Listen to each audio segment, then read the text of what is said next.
Well, it's taken me 2 years to get to this point in this particular video project series, but I finally reached the goal of talking about the original Resident Evil 2 before the release of the remake. Of course, there's quite a bit to talk about when it comes to this game, so without any further delays, let's get right into it. Before I talk about what I actually think of the game, I need to share a bit of an unpopular opinion on Resident Evil 2. Simply put, I do think that Resident Evil 2 is overrated. Now, I'm not saying that it's a bad game by any means. In fact, I do prefer playing it over its predecessor.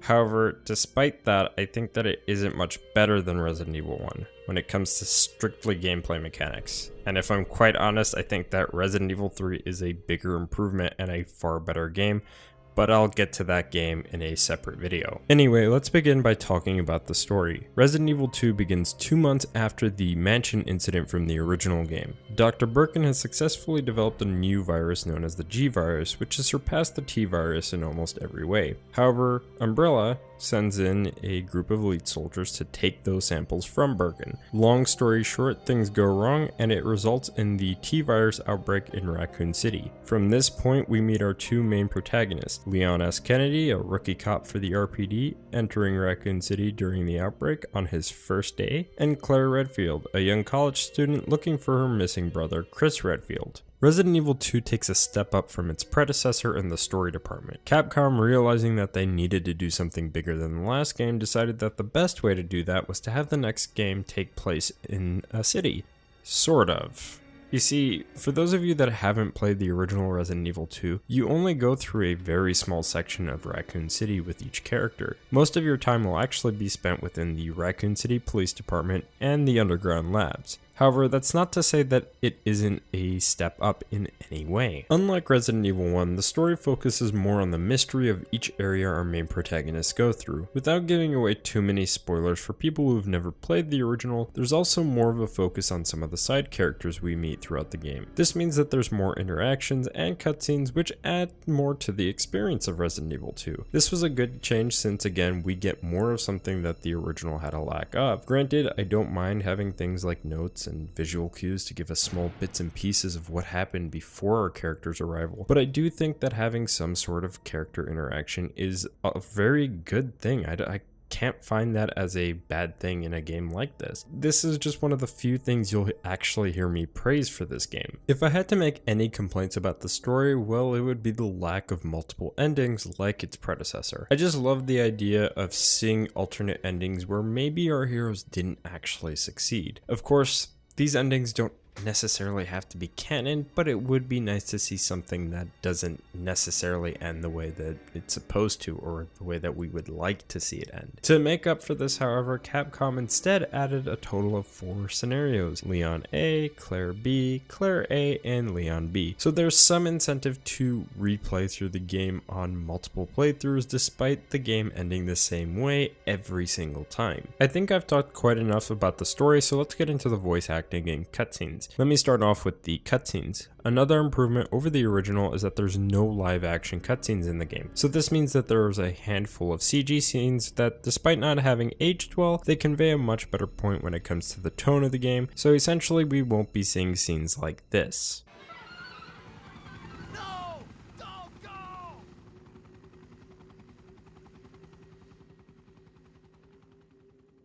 Now, the in-game scenes are a bit of a different story. While voice acting is significantly better than the original, there are a few noticeable cheesy moments with some bad voice acting. Again, I can't stress enough that the voice acting is an improvement over the original, but with the need to point out that there is a few flawed areas. I will say though that the voice actors did a much better job at making the characters feel believable. The best part in my opinion is where we get to hear more characters talk for longer durations compared to the first game. Of course, it also helps with some of the side characters because they get more focused on, as mentioned earlier. Before I get into the most important part, the gameplay, I'd like to talk a little bit about the soundtrack as well. I like the soundtrack, but in my opinion, there are some better soundtracks within the later entries in the series. When I think about some of the various soundtracks, Resident Evil 2's is just one that I really don't think about all that often. Again, I don't think it's a bad soundtrack, I just find myself overlooking it. Now, to the soundtrack's credit, it does fit well with the game and there's some really good tracks for some of the later scenes in the game. In fact, I would say that some of those scenes and some of those tracks actually fit so well that they make the best scenes in the game and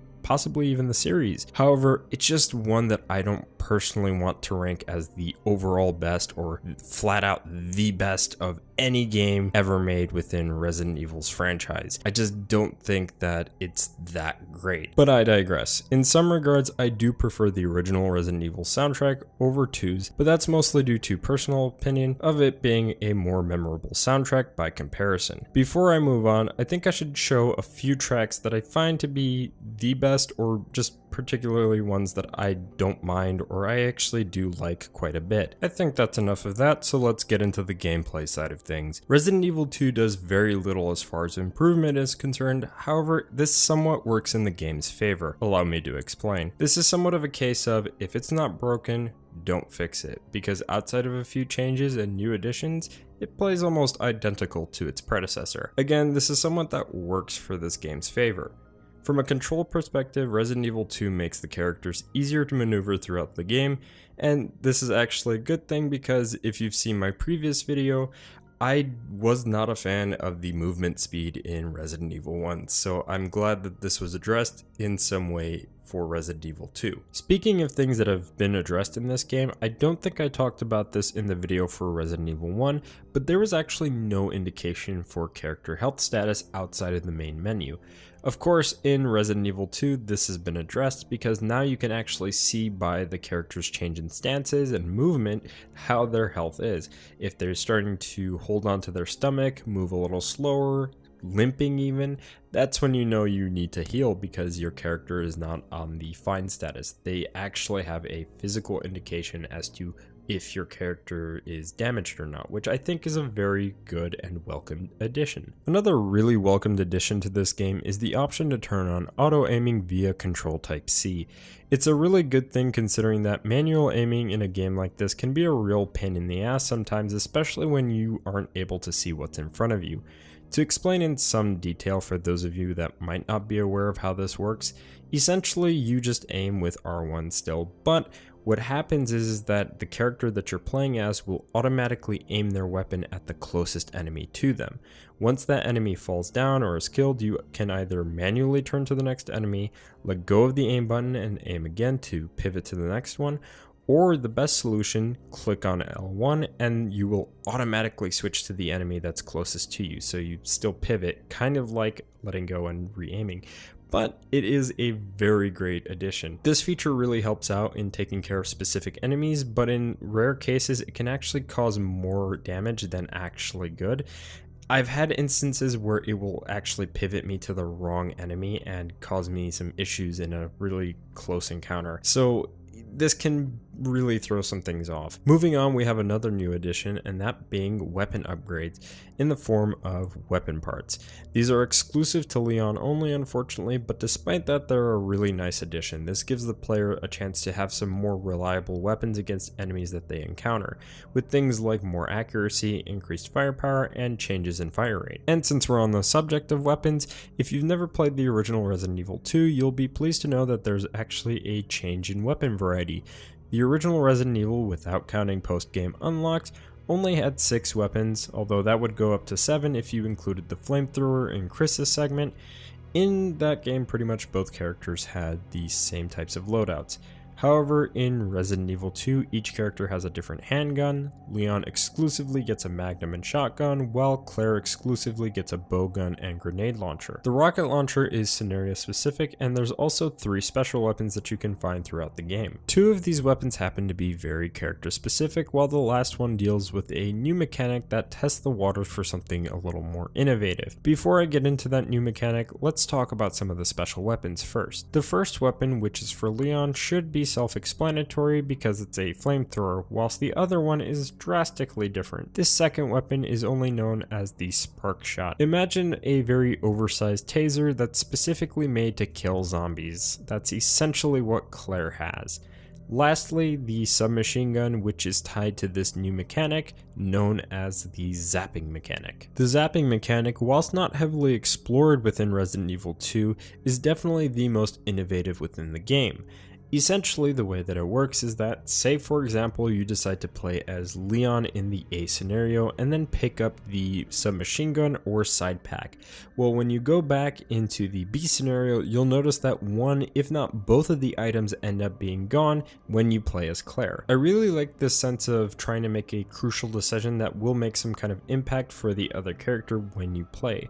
Of course, this isn't the only situation where the zapping mechanic has some sort of impact. There's also another section in the game where you have to use a cable to trigger some window shutters, and then in the following playthrough, zombies burst through those windows once the wires short out. I almost forgot to talk about this, but Resident Evil 2 also features some post-game content unlike its predecessor. We have 3 new game modes: Fourth Survivor, Tofu, and Extreme Battle modes. Fourth Survivor sees you playing as Hunk, a USS member who managed to survive Birkin's attack. The goal of this game mode is to get from point A to point B in one go. Tofu mode is pretty much exactly the same as Fourth Survivor, but you play as a giant block of tofu who swears in Japanese. The major difference is that your only means of defense is a knife. And lastly, we have the Extreme Battle mode, where you can play as one of 4 characters: Leon, Ada, Claire, or Chris from Resident Evil 1, and your goal is to get to the police station and find all the antivirus bombs. Now, aside from everything that I've mentioned earlier in the video, Resident Evil 2 again is more or less the same as its predecessor, with a little bit more enemy variety, and that's not necessarily a bad thing. After all, I did mention that it does work in the game's favor, but at the same time, it's not this drastic change from its predecessor.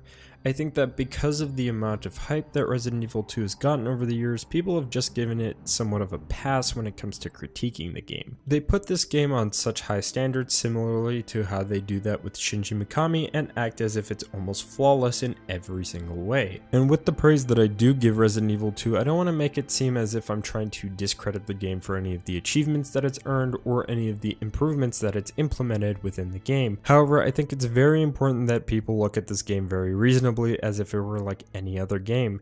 In my opinion, knowing that more people are going to be going back to older titles simply because of the reveal of Resident Evil 2 Remake is great, but I don't want to sit here and overhype a 20-year-old game that in the eyes of some hasn't been impacted by age in any sense of the imagination. It's because of this that I believe that both the original as well as the remake for Resident Evil 2 may suffer similar fates, but for 2 very different reasons. For the original, I think that people going back to play that game, they're gonna go in there with the most unrealistic expectations because of the amount of hype they've heard surrounding the original game and the amount of praise that it's gotten. They're gonna go in and they're gonna play that game and be disappointed or end up not liking the game because it doesn't live up to those expectations. And then with the remake, I assume that with people that are long-term fans or long-time fans, they're gonna go into that remake expecting the game to exceed the overhype and praise that the original has gotten. In essence, I believe that regardless of which Resident Evil 2 we talk about, people are going to be disappointed due to the unrealistic expectations not being met. Now, I'm sure all of you would like to know what my recommendation is for this game, and despite me having some negative things to say that I know will upset some people, maybe even get some of them depressed just like they were after seeing the reveal trailer for the remake, I will say that I think Resident Evil 2 is a game worth going back to. While I think that the game is overhyped and overglorified, it's an entry that really shouldn't be missed, and it's just a fun game to play. If you're interested in picking up the game, there's several ways you can play it. There's 2 different PS1 versions, one of which you can actually pick up on the PlayStation Store, and that version happens to have DualShock controller support, so keep that in mind if you're interested in playing it on that particular platform. There's also the Nintendo 64, GameCube, Dreamcast, and PC versions. All of these ports vary as far as how their quality is concerned, but with the interest of time, I won't be going over those. I will, however, link an informative video on the subject if you're interested, so just look in the description down below. Well, I think it's about time to wrap things up. I'm not exactly sure which game I should talk about next that I had plans to talk about within this video project series, but I hope you all stay tuned for whatever I decide to do next. If you're new to the channel, feel free to rate the video, comment, share, and maybe even subscribe. And with all that, I will see you all in the next one.